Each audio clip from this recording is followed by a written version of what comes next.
In the run-up to that evening's big game between Rangers and Celtic, we met up with ex-Jers football casual Sandy Chugg. Alright Sandy, how you doing mate? You alright? Yeah, sound. Good. Sound. How you feeling today? Nervous. Yeah? That's been 3-4 days of anticipation, so just can't wait to get it on. I read in your book about, was it Mr. Blue when he stormed the Gala Gate? Were you there then? Yeah. Well, basically, we used to meet in a pub called Minstrels down at the waterfront, and somebody came up with a bright idea one day. When we'll go up the Gala Gate. Now, anybody that knows the Gala Gate knows it's probably the most no-go area for Rangers fans. 40 of us decided to go up one day. 40 turned into 20. All the Celtic pubs emptied, their Celtic casuals came out, your John O'Kane's and that. He was, again, John as usual was quickly putting his backside, but it was pandemonium. Do you think there'll be anything like that today? For any young boy who wants to get involved in football violence these days, I can I shake my head and with a wry smile, knowing like the surveillance techniques and that they're up against. It's not like you can go and have a round in the middle of the city centre now. And if you do that, you're in camera, you're getting your door booted in 6 weeks later, and you're looking at a year, 2 year prison. So you mentioned John O'Kane. I mean, I've got a lot of respect for John as a boy, because he's a game lad. He may get put in his arse a lot, but he gets up every time and wants to have another go at you. So hats off to him for that, you know what I mean?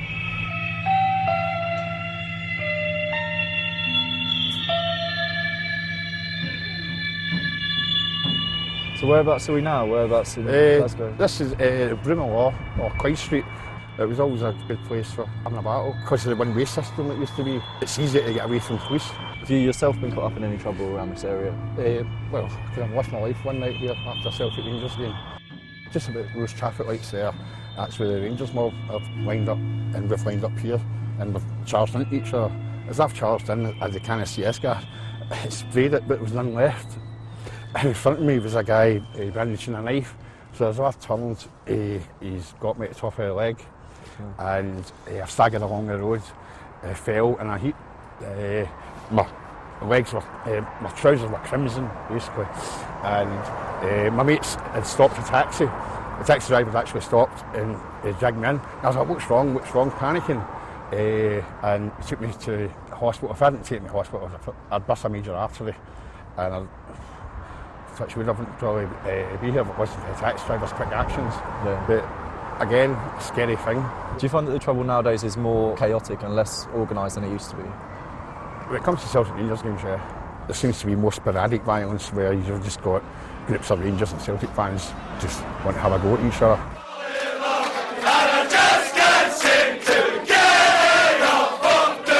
With kick-off fast approaching, we travel to Denny, 20 miles outside of Glasgow, where some excited Celtic fans had hired a lodge for a pre-match piss-up and a sing-song.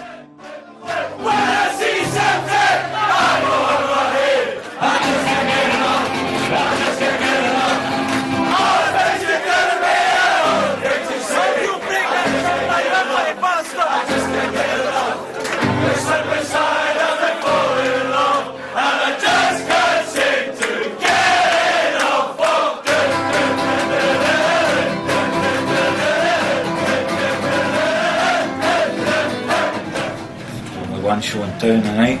It's been bubbling up for 4 or 5 weeks, and this is what it's all about.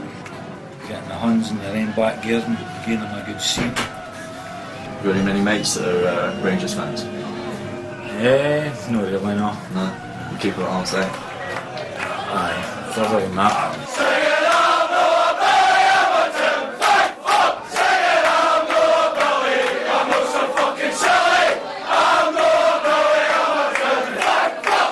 As you know, we hate the Rangers, absolutely hate them. So just come in, a few drinks, listen to their banter, kennelled up, and off to the match. Come on, you boys in green.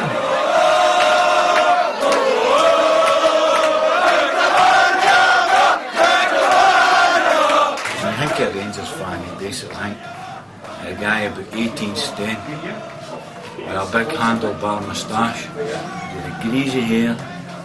He hadn't been washed for about 2 or 3 weeks.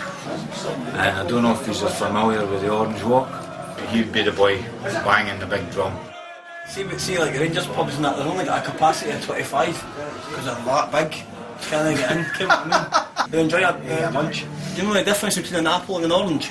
Can I get an apple, bastard?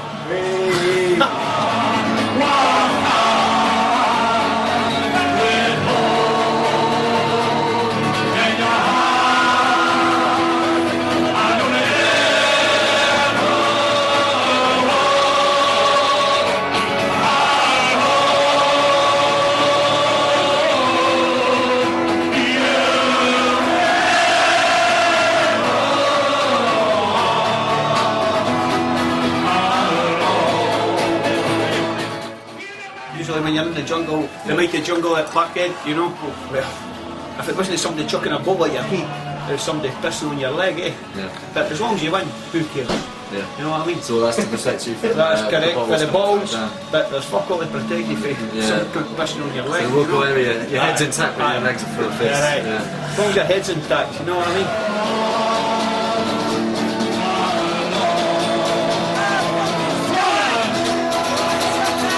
Up that fucking rock. Come on! Up that fucking rock! I say now! The Celts! Oh, yeah, good. Best of luck for the match. Fucking pump the gypsy He's getting a buck fast for the bus, right? fucking soap dodging fucks.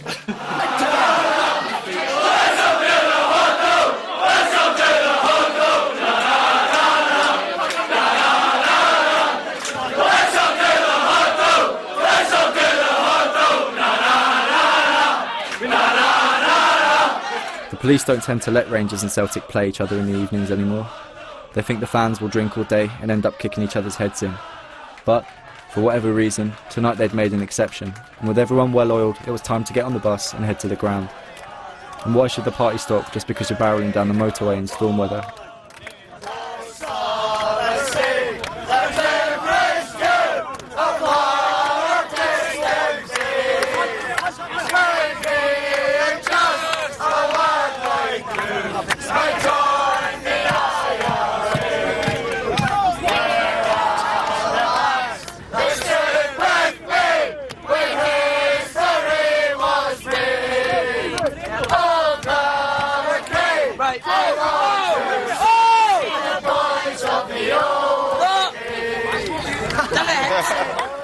After days of talking about it with everyone I'd met, I'd finally arrived at the derby. It was fucking freezing, and I could hear fragments of forbidden songs caught in the gale winds that were whipping off the earth.